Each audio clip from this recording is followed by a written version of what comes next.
Josué capítulo 24. Vamos iniciar com o número 14, a leitura. Josué 24, 14.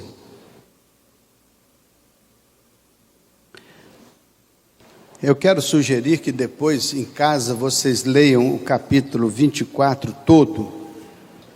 Leiam depois Juízes 1 e 2, para que vocês tenham uma visão bem panorâmica disso que a gente vai falar um pouco nesta manhã. Josué capítulo 24, é o final do livro de Josué. É o momento quando ele faz o seu último discurso, a sua última pregação. E ele, na verdade, está se preparando para a sua morte. Está deixando, de certo modo, o seu legado para as futuras gerações. Então ele está dizendo assim: agora, pois, temei ao Senhor e servi-o com integridade e com fidelidade. Deitai fora os deuses aos quais serviram vossos pais da além do Eufrates e no Egito, e servi ao Senhor. Porém, se vos parece mal servir ao Senhor, escolhei hoje a quem sirvais, se aos deuses a quem serviram vossos pais que estavam da além do Eufrates, ou aos deuses dos amorreus, em cuja terra habitais. Porém eu e a minha casa serviremos ao Senhor. Então respondeu o povo e disse: longe de nós o abandonarmos o Senhor para servirmos a outros deuses, porque o Senhor é o nosso Deus, Ele quem nos fez subir, a nós e a nossos pais, da terra do Egito, da casa da servidão, quem nos fez estes grandes sinais aos nossos olhos e nos guardou em todo o caminho em que andávamos e entre todos os povos pelo meio dos quais nós passamos. Até aí. E aí vem relatando por onde eles passaram, as experiências que eles tiveram, não é? E aí Josué, ao falar isso, ele está tratando de uma coisa importantíssima para ele lá naquela ocasião e para nós hoje. Ele estava dizendo: eu e a minha casa serviremos ao Senhor. E ele faz uma santa convocação, ele reúne o povo todo e diz: vocês vão fazer uma escolha. Se vocês vão servir aos deuses aos quais serviram as suas gerações passadas lá no Eufrates, se vocês vão servir aos deuses que vocês experimentaram lá na terra do Egito, quando vocês eram escravos lá por mais de 400 anos, ou se vocês vão servir ao Deus de Israel, aquele que trouxe vocês do Eufrates, aquele que livrou vocês do Egito, aqueles que lhes deu sustentação ao longo de 40 anos no deserto, aquele que vos introduziu nessa terra que mana leite e mel.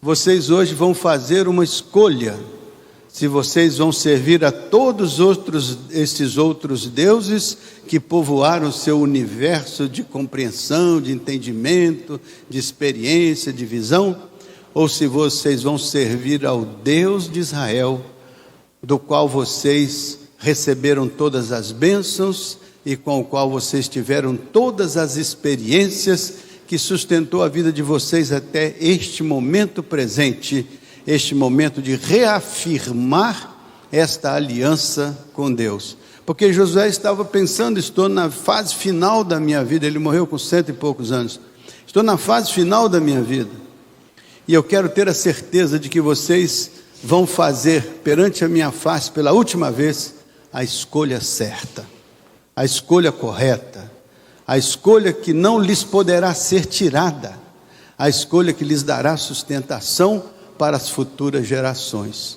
Olha que coisa interessante, naquele momento o que o povo respondeu para ele? Eu li aí para vocês, o que o povo respondeu? Nós não vamos nos desviar do Deus de Israel, nós seremos uma geração comprometida com a palavra do Senhor. Portanto, se você e sua casa vão servir ao Senhor, nós também serviremos ao Senhor. Mas olha que coisa interessante quando ocorre a morte de Josué, lá no capítulo 2 de Juízes, a partir do verso 6, Juízes 2:6, só para vocês terem uma ideia do que aconteceu depois que Josué morreu, depois que aquela geração morreu. Olha o que aconteceu. Havendo Josué despedido o povo, foram-se os filhos de Israel, cada um à sua herança, para possuírem a terra. Serviu o povo ao Senhor todos os dias de Josué, e todos os dias dos anciãos que ainda sobreviveram por muito tempo depois de Josué, e que serviram todas as grandes obras, e que viram todas as grandes obras feitas pelo Senhor a Israel. Faleceu Josué, filho de Num, preste atenção, faleceu Josué, filho de Num, servo do Senhor, com a idade de 110 anos.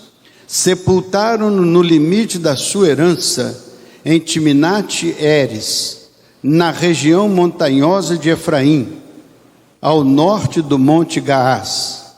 Foi também congregada a seus pais toda aquela geração.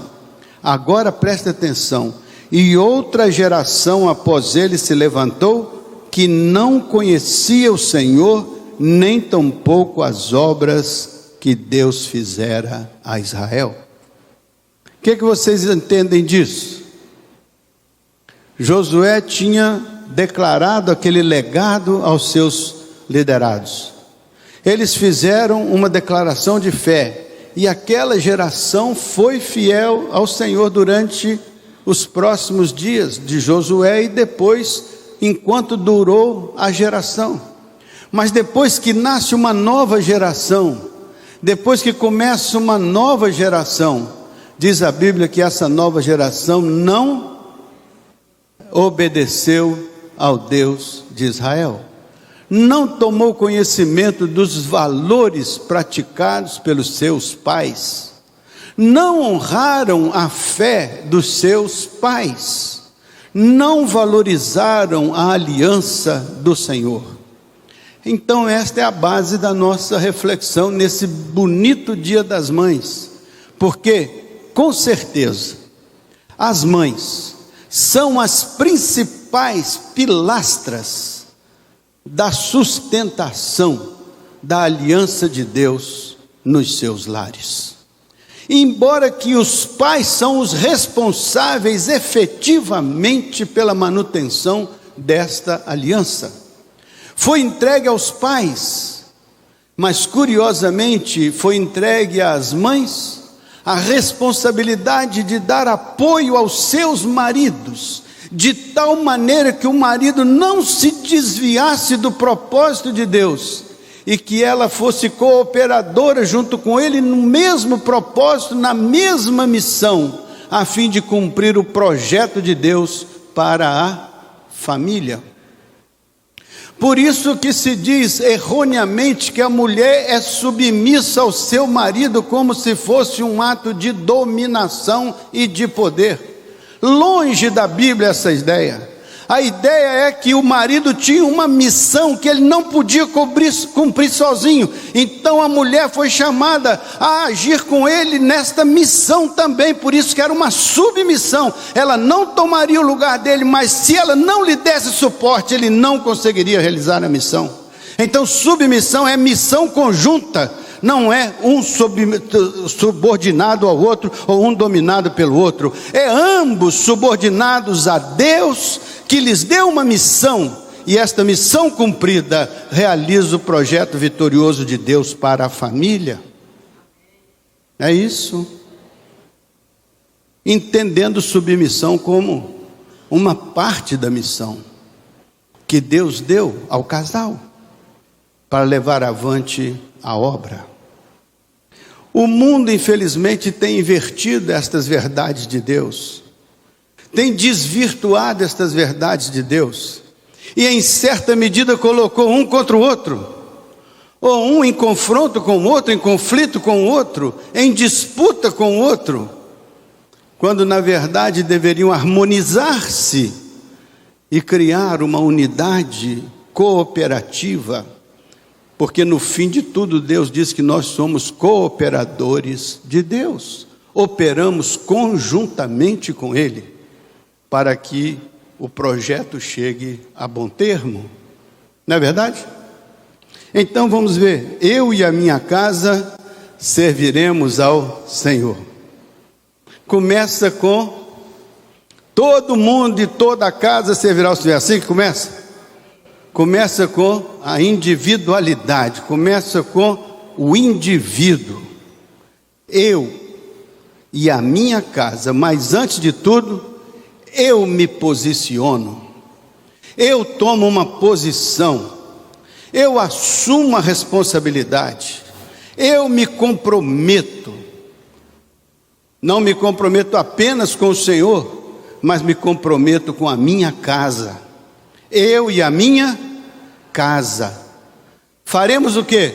Um piquenique todo sábado de manhã. Eu e a minha casa serviremos ao... Essa é a prioridade. Esse é o ponto fundamental. O resto é consequência. O resto é decorrência. O resto vem depois. Por isso que a Bíblia ela preconiza, ela ensina que nós devemos buscar primeiro o reino de Deus. E aqui tem outro problema com a sociedade: buscar primeiro o reino de Deus e a sua justiça. Porque muitas vezes nós buscamos o reino de Deus, mas não buscamos a ética do reino de Deus, a justiça do reino de Deus, a coerência do reino de Deus, porque justiça é fazer a coisa certa, certa do ponto de vista daquele que é o superlativo, a autoridade, a prevalência. Quem que é o nosso legislador? É Deus. Onde é que está a sua legislação? Na palavra.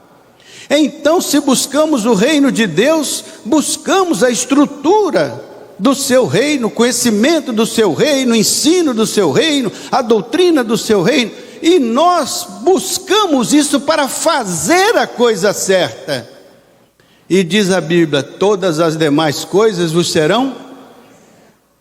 Todas as demais coisas giram em torno dessa prioridade e dessa atitude comportamental de fazer a coisa certa. Então Josué tinha isso em mente. A prioridade é o Senhor.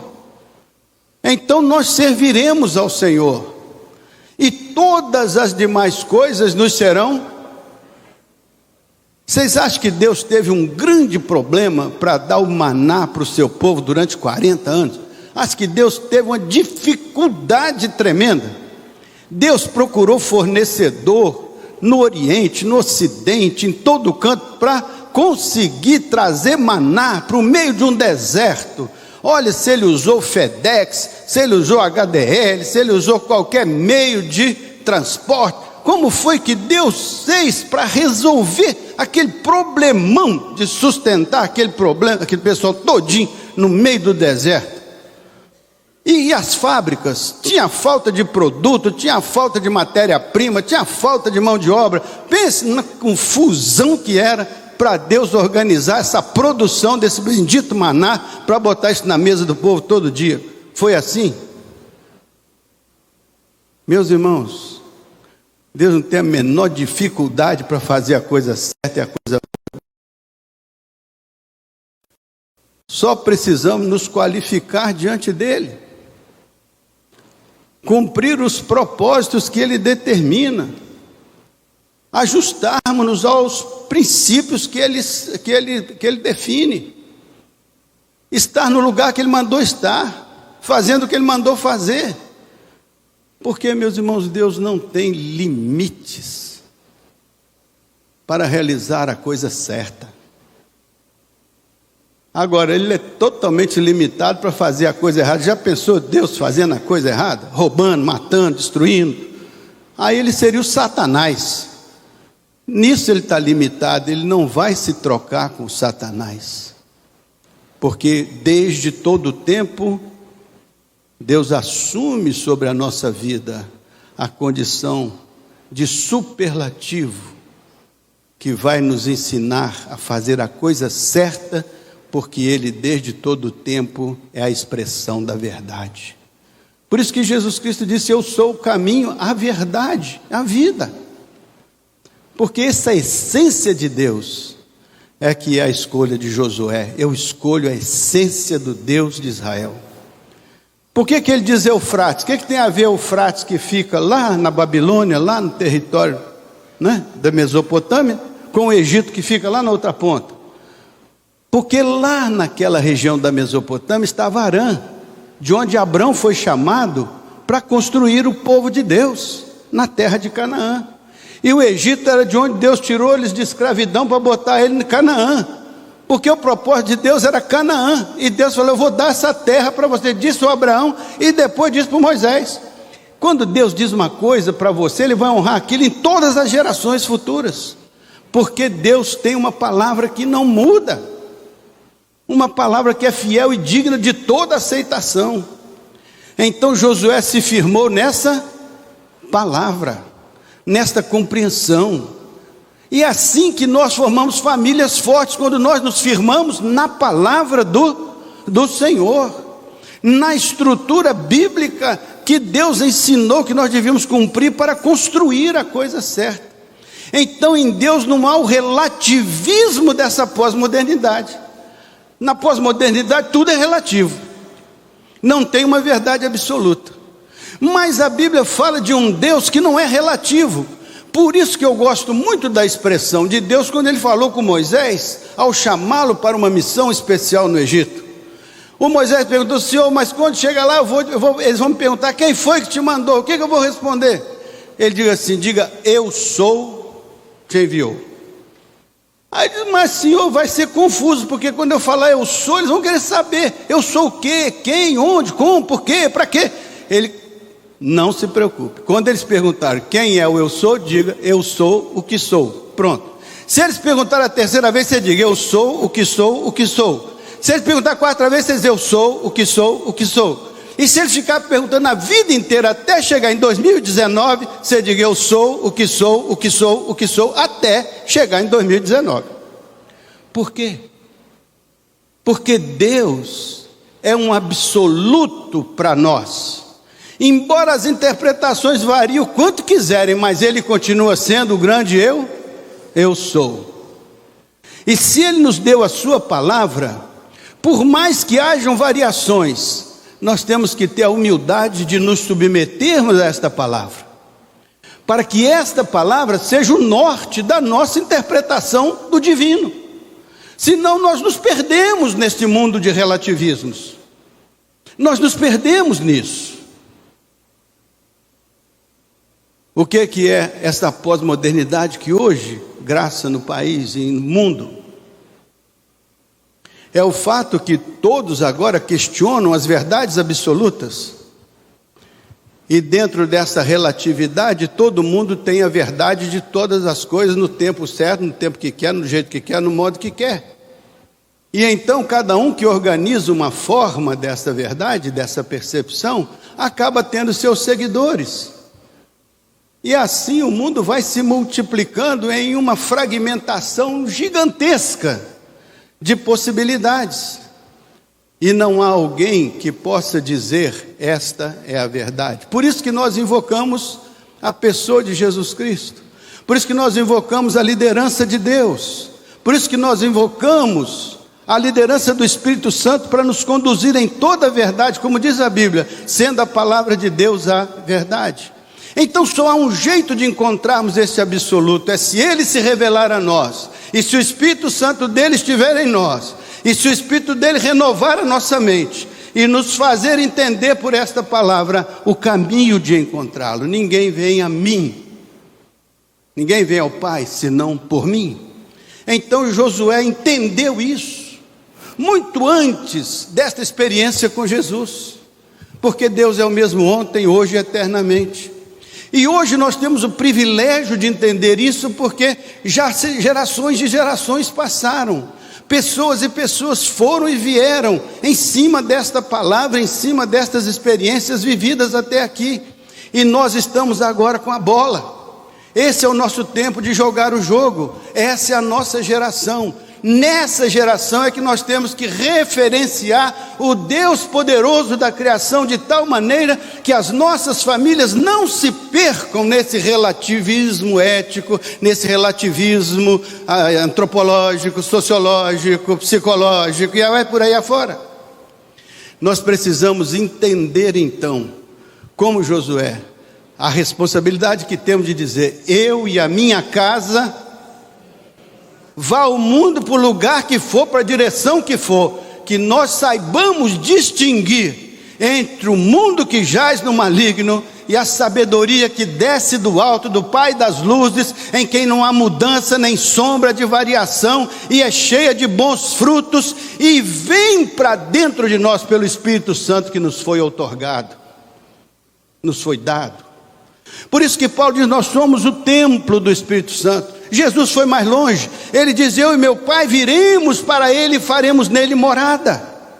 Então a morada de Deus pode encontrar espaço na nossa individualidade, mas se encontra na minha individualidade, na individualidade da minha esposa, na individualidade dos meus filhos. Então eu posso dizer: eu e a minha casa estamos vinculados ao Senhor. Por isso que nós o servimos, na verdade, somos servos do projeto espetacular de Deus, que é trazer a coisa certa para o meio de um mundo que perece, e trazendo a coisa certa, fazendo a coisa certa, ser instrumento de bênção, instrumento de graça. Então eu preciso ter um coração de servo. Josué tinha um coração de servo. Ele viveu a sua vida para servir. Então quando ele disse: eu e a minha casa serviremos, ele não estava dizendo nada diferente do que ele era ao longo da vida. Então nós, como crentes, somos chamados de servos também, não por conta de uma terminologia apropriada para explicar qualquer coisa, não é isso não. Nós somos chamados de servo pela nossa atitude, pela nossa experiência, pelo nosso compromisso. Você já chamou Jesus Cristo de nosso Senhor e Salvador? Já chamou alguma vez? Você chama geralmente de Salvador, né? Porque se chamar de Senhor, tem que assumir a condição de servo. Mas quem é que quer ser servo de Jesus nessa sociedade? As pessoas estão dispostas a servir a qualquer ideologia, a qualquer situação, mas quando são chamadas a servir ao Deus poderoso da criação, aí já é fanatismo, aí já é uma coisa inadequada, aí já é uma carta fora do baralho, vamos dizer assim, numa linguagem comum. Mas Josué não se preocupou com essa opinião de terceiros. Ele disse: vocês podem escolher o que vocês quiserem. Se quiser escolher o Deus A, o Deus B, o Deus C, se quiser escolher a ideologia A, a ideologia B, a ideologia C, vocês escolhem o que vocês quiserem. Eu e a minha casa serviremos ao Senhor. Então, se eu sou o pastor dessa igreja, todo mundo pode escolher, mas a nossa igreja seguirá escolhendo servir ao Senhor. Servir a palavra do Senhor, servir a autoridade do Senhor, servir a submissão ao Senhor, servir a celebração do nome do Senhor e fazer a coisa certa segundo a palavra do Senhor.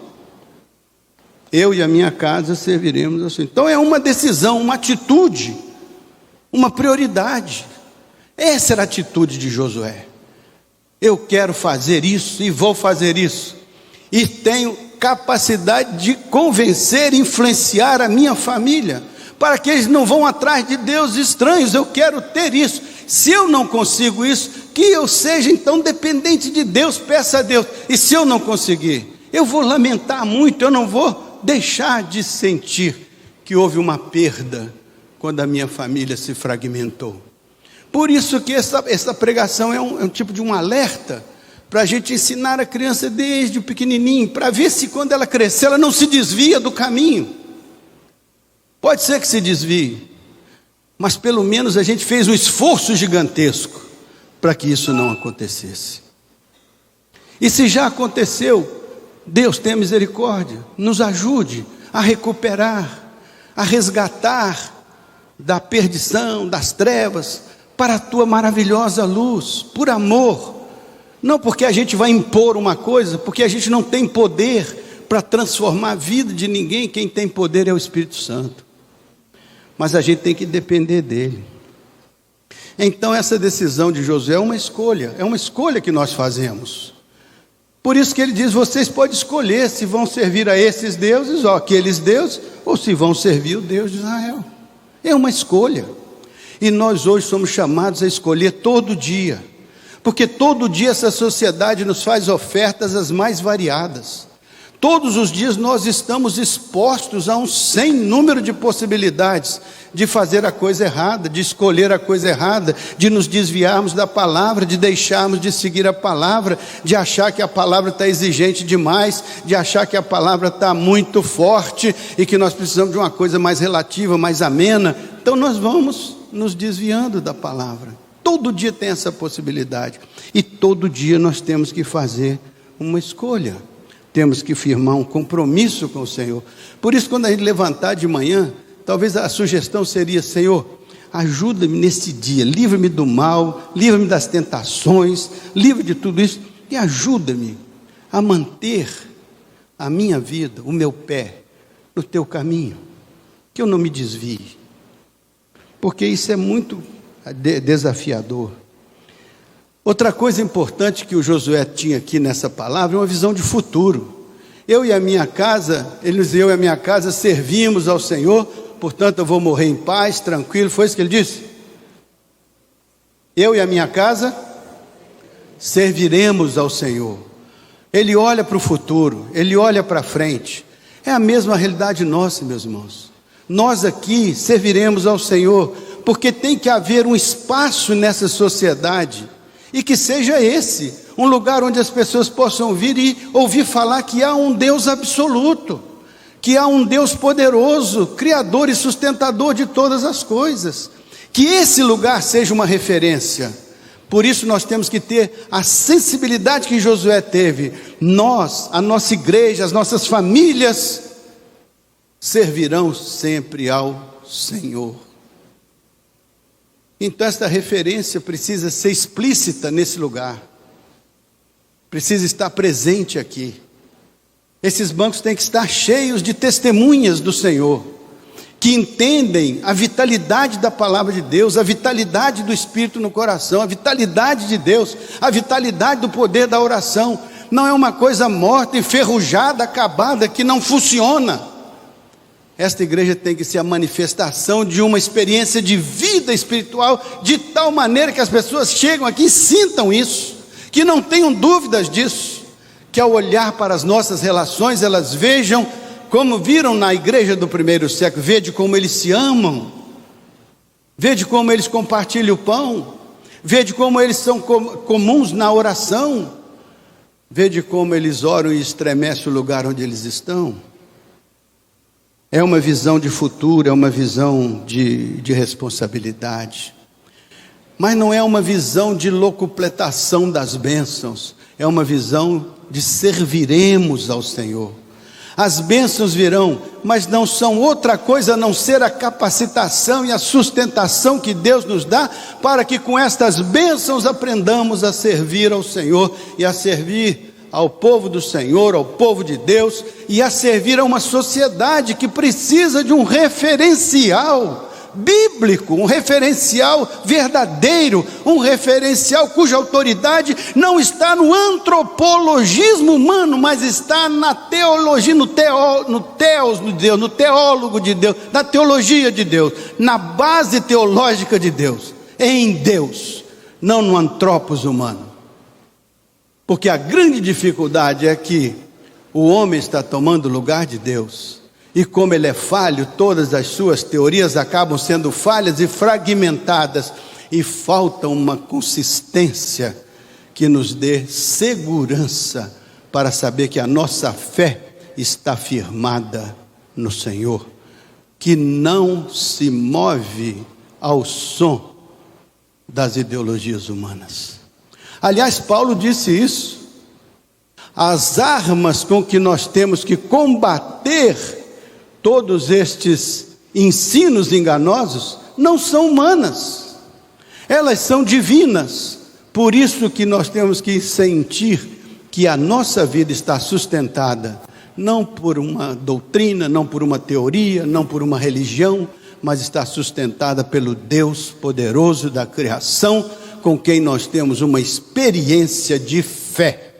Por isso que é importante que o crente possa fazer como Pedro disse, dar a razão da sua fé a qualquer um que lhe perguntar. Essa base fundamental precisa ser resgatada. Vamos encerrando, que estamos partindo para a parte final. Mas esta visão coletiva, uma visão de futuro, serviremos ao Senhor, faremos a obra do Senhor, pregaremos a palavra do Senhor, ensinaremos a ética, a equidade, a retidão e a justiça do Senhor, faremos a manifestação do Senhor em nós e através de nós, parecer verdadeira e certa no lugar onde nós estamos, em substituição a essa visão muito pontual, muito presente.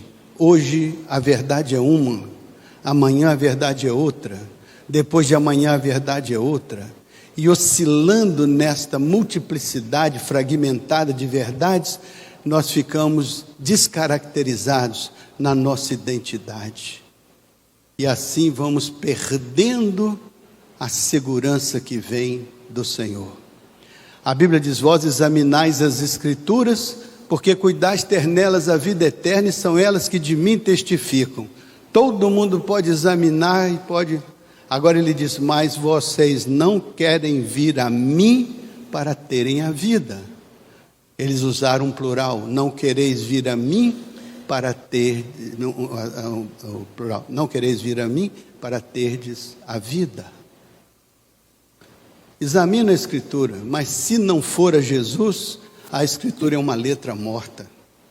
O Espírito é que vivifica. O Espírito é que aplica isso para a vida. O Espírito é que faz frutificar em nós a boa palavra de Deus, que faz com que nós sejamos capazes de caminhar com a segurança que o Espírito produz em nós. A nossa fé, A vitória que vence o mundo é a nossa fé. Muito bem, vamos encerrar por aqui, Eu e a minha casa serviremos ao Senhor. Só quero encerrar com uma palavrazinha simples. Josué disse, sabe quem é que vai dar cobertura à minha família? Quem é que vai dar cobertura à minha família? Como é que Josué disse? Eu e a minha casa. Quem é que vai dar cobertura à família de Josué? O Senhor. Quem é que está dando cobertura à sua família hoje?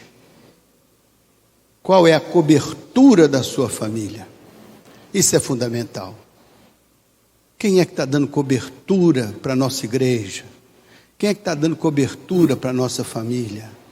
Temos que ter essa convicção profunda de que nós estamos debaixo da cobertura de Deus. Porque a Bíblia diz que Ele nos resgatou da potestade satânica. Preguei isso domingo. Nos resgatou de debaixo da potestade satânica e nos conduziu para a autoridade e o domínio de Deus.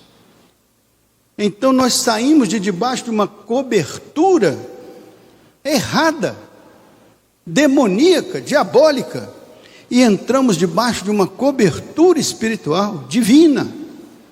Então nosso reposicionamento, saímos dessa posição e nos posicionamos em outra situação. A cobertura de Deus está sobre você, está sobre a sua família, está sobre a sua igreja.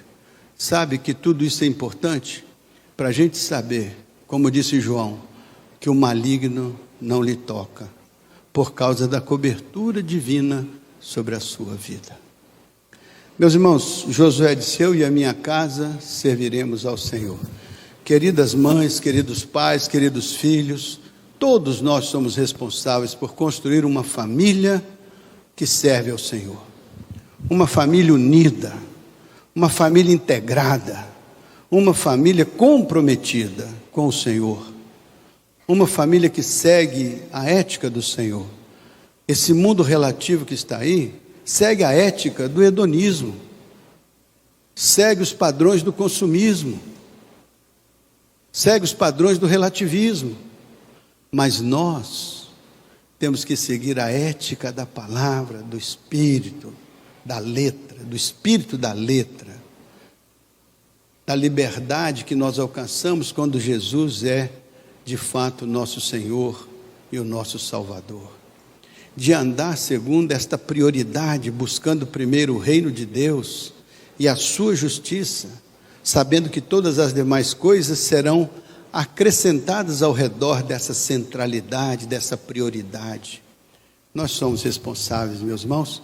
Esse mês da família nos ajude a refletir, pensar. Daqui para o fim de maio ainda voltaremos a este tema, com outro enfoque, uma outra percepção, mas sempre sobre a família. A importância de sermos um berço, onde o Senhor nos faça nascer para a vida eterna, vigorosos, fortes, bem-aventurados, felizes, e que tenhamos a sabedoria para contornar os problemas que acontecem e necessariamente acontecem no mundo e vão acontecer conosco, mas que nós tenhamos a sabedoria para lidar com eles e sair mais do que vencedores. Amém, meus irmãos? É difícil, né? Não é fácil, não. Mas se fosse fácil, Jesus não teria morrido numa cruz, né? Se ele morreu numa cruz por causa das suas convicções, é porque não era fácil.